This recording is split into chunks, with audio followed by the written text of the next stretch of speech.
Thank you for joining us on the RTO Superhero Podcast. Elevate your organisation's potential by becoming a part of our superhero membership community. Gain exclusive access to resources, training and support, all tailored for RTO professionals. Visit our website to join and start your journey towards compliance excellence today.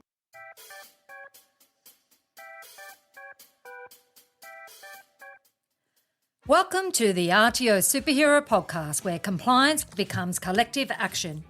I'm your host, Angela Connell-Richards. Today we're confronting a perfect storm, significant funding cuts to private RTOs, and from 1 July 2025, a comprehensive overhaul of national standards by the Department of Employment and Workplace Relations. If we don't act within the next 12 months, we risk losing thousands of quality providers and their expert teams. Let's delve into what's happening, hear real stories, and chart a path forward. Australia's vocational education landscape has dramatically shifted over the past 2 years. Governments at both state level and federal have heavily invested in Fee-Free TAFE initiatives, expanding subsidised places by tens of thousands. However, this has come at the expense of private RTOs, leading to fewer funded places, squeezed operating margins, and growing calls for a performance-based funding model. Let's break down the major funding developments across various jurisdictions. Victoria. In late 2023, the Victorian Government awarded Skills First contracts for 2024 to just 78 providers, effectively removing 22 private RTOs from the program despite ongoing skill shortages in sectors like manufacturing. Western Australia. The 2025-26 state budget committed $100 million to freeze TAFE fees in 2026, and $21.9 million to expand fee-free building and construction courses. While fee-free courses are available across WA TAFE colleges and private training providers, the emphasis was overwhelmingly favoured by TAFE delivery. New South Wales. The Smart and Skilled program maintains eligibility for private RTOs if they meet all requirements. Yet, anecdotal reports indicate funded places have plateaued, and many RTOs feel squeezed as more places are earmarked for TAFE New South Wales. Queensland. Under the national commitment to 300,000 fee-free TAFE places by 2026, Queensland has gained access to 14,500 fee-free places in 2024. While some providers may access these places, the scale of fee-free enrolments has placed private RTOs under financial pressure. South Australia. Skills SA lists a growing number of fee-free TAFE courses, but private RTOs report difficulty in securing subsidised enrolments amid an expanding TAFE share of the skills list. Tasmania. TAFE's Fee-Free TAFE initiatives covers tuition for over a dozen Certificate 2 to 4 courses. Private RTOs express concern that their funded cohorts are shrinking as students opt for free options. Northern Territory. Charles Darwin University and the Northern Territory TAFE jointly offer fee-free TAFE places. However, private RTOs note that eligibility rules exclude many provider types, concentrating government support within the public system. The key takeaway here is across every state and territory, fee-free TAFE expansions have prioritised government institutions, TAFEs and ACE colleges, often at the expense of private RTOs. This policy shift has coincided with wholesale funding reallocations, leaving private providers to compete for a shrinking pool of places, despite delivering demonstrably superior outcomes. Australia's private RTOs face not only crippling funding cuts, but also the most significant regulatory reform in the decade. In May 2024, the Skills and Workforce Ministerial Council approved a complete redesign of the RTO standards, now administered by the Department of Workforce Relations, DEWA, effective from 1 July 2025.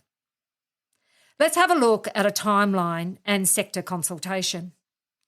In 2019 to 2024, DEWA conducted 4 years of public consultation with states, territories, ASQA, peak bodies and RTOs to draft revisions to the standards for RTOs 2015. 1 October 2024, DEWA released the policy version of the revised standards and opened a public survey receiving over 100 sector submissions by month end. Early 2025, draft regulatory guidelines are scheduled to be progressively published by ASQA to support the transition. 14 March 2025, DEWA last modified its outcome standards policy guidance document, signalling final tweaks ahead of legislative enactment. April 2025, the National Vocational Education and Training Regulator instruments were tabled on the Federal Register. 1 July 2025, full regulatory effect of the revised standards. All RTOs must comply from this date forward. So let's have a look at the key components of the revised standards. The new framework comprises 3 separate instruments designed to sharpen focus on quality outcomes and streamline compliance. We've got the outcome standards, define the essential quality outcomes RTOs must consistently achieve, structured into 6 domains, placing the 2015 standards mixed compliance outcome approach. Compliance requirements outline administrative and governance obligations, including governance checks, reporting and record keeping, and third-party arrangements. And then we have the credential policy that standardises qualification issuance and assessment validation requirements. As an RTO, there are many burdens when it comes to the new revised standards. One such is policy rewrites. RTOs must update all policies and procedures to align with each separate instrument. DEWA estimates an average RTO will need to rewrite 50 to 70 documents. Risk management systems. Every provider must implement a formal risk framework and register. Staff training. All personnel must be familiarised and trained on the new standards, requiring 10 to 15 hours of professional development per staff member on average. No additional funding. DEWA has provided no dedicated grants or subsidies to assist RTOs with these reforms. Why does this matter? With core funding down by 80% in recent contract rounds, many private RTOs lack the cash reserves to cover these compliance costs, risking further closures. Without proper resourcing, some providers may struggle to fully embed the new standards, potentially affecting training quality and triggering non-compliance sanctions. Between 1 July 2024 and 16 June 2025, Australia faced a surge in business failures that rippled straight into the vet sector. The 2023-24 financial year marked a record 11,053 companies entering external administration, the highest since the global financial crisis. This trend accelerated in 2024-25, with 12,405 businesses collapsing between January and November 2024. Ghost college shutdowns, August 2024. The Albanese government closed over 150 dormant ghost colleges and issued warning notices to 140 more, aiming to curb providers enrolling students for visas without genuine training. However, this sweep risks catching reputable RTOs in the net. The collateral damage is that many RTOs caught up in the ghost college crackdown were genuine providers who had paused delivery due to lack of international students or government funding. And then there was the automatic lapse policy, 1 July 2024. ASQA implemented a rule automatically lapsing the registration of the RTO that hadn't delivered training for 12 consecutive months.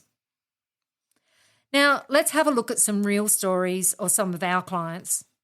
We have a client that's a not-for-profit provider in New South Wales, and as of 1 July 2025, this community-focused provider experienced a 60% reduction in its Smart and Skilled funding, forcing it to halve all of its training and cut back on all of its staff. In Victoria, we have an RTO that earlier this year experienced up to 80% cut in state contract funding that led to cancellation of training and courses and the redundancy of trainers. There's also been a number of liquidations in our industry.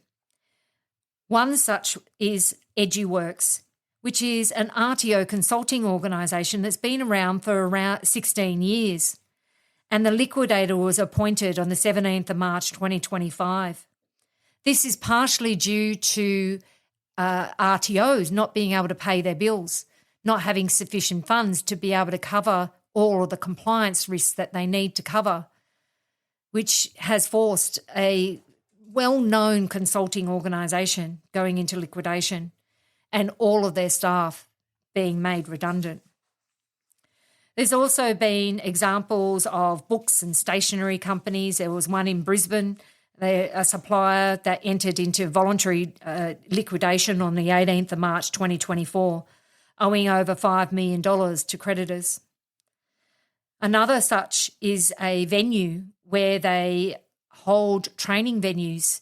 So they were liquidated on the 29th of April 2025 with over $1.4 million owed to their ATO.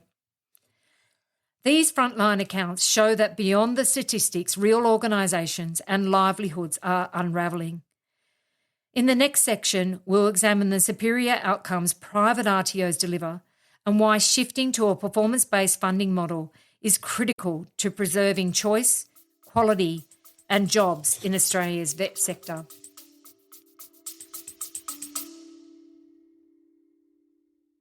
Looking for support from fellow RTO superheroes? Join our free Facebook groups, the RTO Community and RTO Job Board. Connect, collaborate and stay informed with people who get it. Just search RTO Community or visit vivacity.com.au to jump in.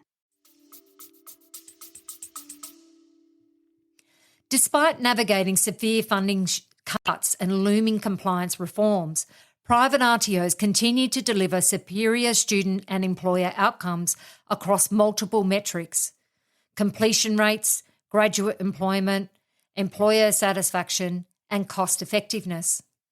This section outlines the hard data demonstrating private providers' strength, underscoring why performance-based funding is essential to sustain quality and choice in Australia's vet ecosystem. NCVER's 2023 report shows private RTOs achieved an overall of 54.2% qualification completion rate, compared with 43% at TAFE institutes, a gap of 11.2 percentage points, demonstrating private providers' effectiveness in guiding students to the finish line. Breaking it down by level. Certificate 1, private providers 38.5% versus 22.5% for TAFE. Certificate 2, 50.8% versus 33.8%. Certificate 3, 57.9% versus 51.9%. Certificate 4, 51.9% versus 44%. NCVER notes these completion advantages have persisted over the last 5 years, reflecting private RTO's consistent performance amid sector upheaval. The Vet Student Outcomes 2023 survey reports that 50.6% of graduates who were unemployed before training found employment after completing their qualification, and 37.8% of those already employed moved to higher skilled jobs, highlighting vets' transformative impact. 2/3 of Certificate 1 or above graduates experience improved employment status post-training, up to 2.6% from the prior year. Private RTOs outshine TAFE in employer ratings across key dimensions. Relevance of skills taught, 85.7% for private versus 80.1%. Flexibility in meeting needs, 86.8% versus 66.9%. Trainer industry currency, 86.3% versus 76.8%. Standard of assessment, 87.8% versus 72.9%. These figures confirm businesses trust private providers to deliver job-ready graduates tailored to industry requirements.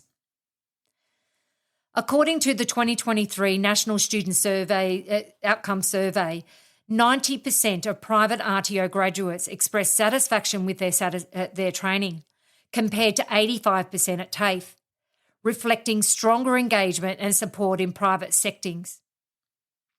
Moreover, 92% of private alumni would recommend their course to others, underscoring the perceived value of their experience. These statistics have been taken from ncver.edu.au.